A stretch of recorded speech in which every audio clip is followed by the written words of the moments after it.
Assalamu alaikum bandiraɓe yeɓiyankoɓe ayaw Big Weltare TV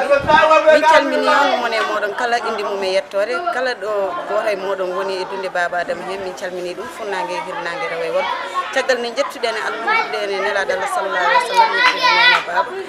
eyyi ñanden sikki ala min garini ɗo hennene addani on namdal holno dépense wiyete Pulaar woni moɗon jaabiɓe commentaire uji kono ha joni tan min gattino on kadi min tentina namdal ngal kadi réponse o haɓɓura labde dépense wiyete Pulaar ko daw ñaldi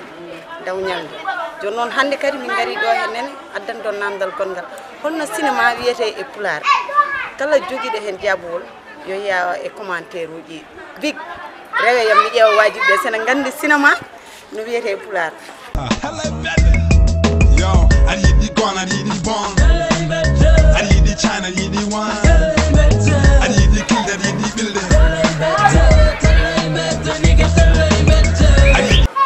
assalamu aleykum aleykum salam Mbedda mbaɗa tan rek a selli no mbiyeteɗa Salif Diallo to jeyɗa e guure men gamaji sare gamaji e gama duule eywa ɗum noon en calmini gamaji naaɓe foof mi gari namdade Salif mbaɗa sikki kam gamaji naaɓe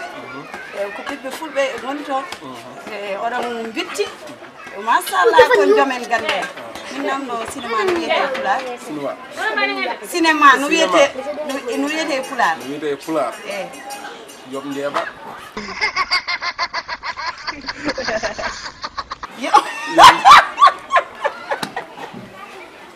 Big anani mbiɗa cinéma no wiyete Pulaar yoɓ njeeɓa gamaji naɓe on nani ɗum noon reyam Big Mbedda sel Mbedda tampere jam wonema tan ɗum mbiyeteɗa gamaji e gama duule Big en gummima e gamaji naɓe en potti kadi e gamaji naɓe gamaji naɓe o yettaɓe de wadde wayino min ƴetti namdadema hono cinéma wiyete Pulaar cinéma cinéma kay ma ko wiyete Pulaar ko jeeɓilguel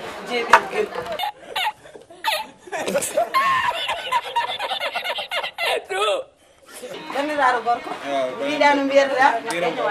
Abou Sar jeeɗa Mawle Ngara wuro Penda Sar wona ɓe calmini Ngawle naaɓe foof joni min woni koye émission Tello e Mbedda o amin gadda noon namdal amin namdo cinéma wiyete Pulaar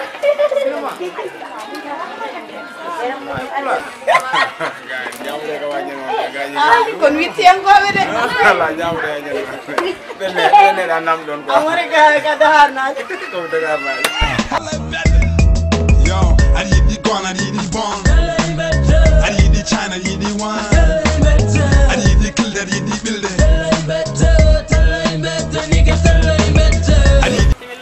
ba no mbiyetoɗa acca an wona min kay an mi annude leñol alani ar komi lamɗo ala jajaw kam tawi ganano ko lamɗo muɗum eyyi accata jeyɗa min jeyami ko wasaki wasaki jariguel de Big woɗɗidirani o ko bandam gotum min jiiɗi namdade no cinéma wiyete Pulaar cinéma no wiyete Pulaar ala woto jallanam kay anne cinéma no wiyete Pulaar elle mi anda noon aɗa selli ko mawɗum gonɗa koye jaɓɓade hendu ko noon no waɗe mawɗum inde nde yettode Maymuna si to jeeya Mali Booli Wending e Mali Booli Wending naɓe on calminama on beltanama ha woni ɗoɓe Maymuna min jiɗi namdadema cinéma wiyete Pulaar so jihano wayanno kadi ndi la hodde an hen no fewi Wending naɓe de ko gendiyankoɓe gon toon de a wenani narma ɗum ɗo dawa jiɗi wiyeteno kadi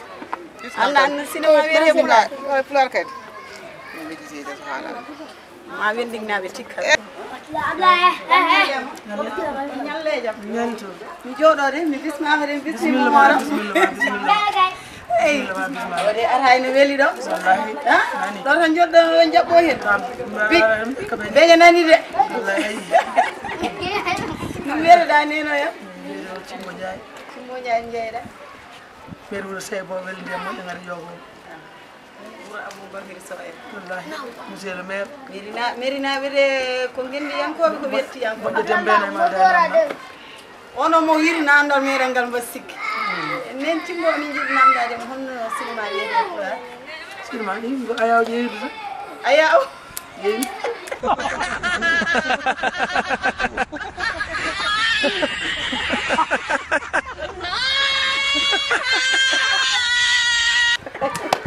wadde jeeɓen ayaw jeeyirde min calmini merinaɓe fof a weltanama ha woni ɗum noon bandiraɓe sehilaɓe en gardama e émission meɗen ha ɗo hennene émission Tello e Mbedda o ene wayno gasi ha laaɓi joni kala e moɗon joguiɗo hen jabuwol yo yaa e commentaire uji émission meɗen garowo so Allah jaaɓi min kaal pirtuɗo kala jiɗɗo kadi yebde émission Tello e Mbedda o waɗa abonné Big Weltare TV ma taw toon machallah émission ngaji pattam lamiji e jewte e théâtre uji ɗi ganduɗa hennene sa yeeɓi ɗum ma seere stress te kadi won jewte baɗoje toon ma wonko ɓeyde moɗon ha heewi ɗum noon on mbaɗama bigol on mbaɗama ziyare Allah rokken tawede yontere faami ciao ciao aɗa yiiɗi en saɗa yiiɗi ra aɗa yiiɗi 15 ans mbiya va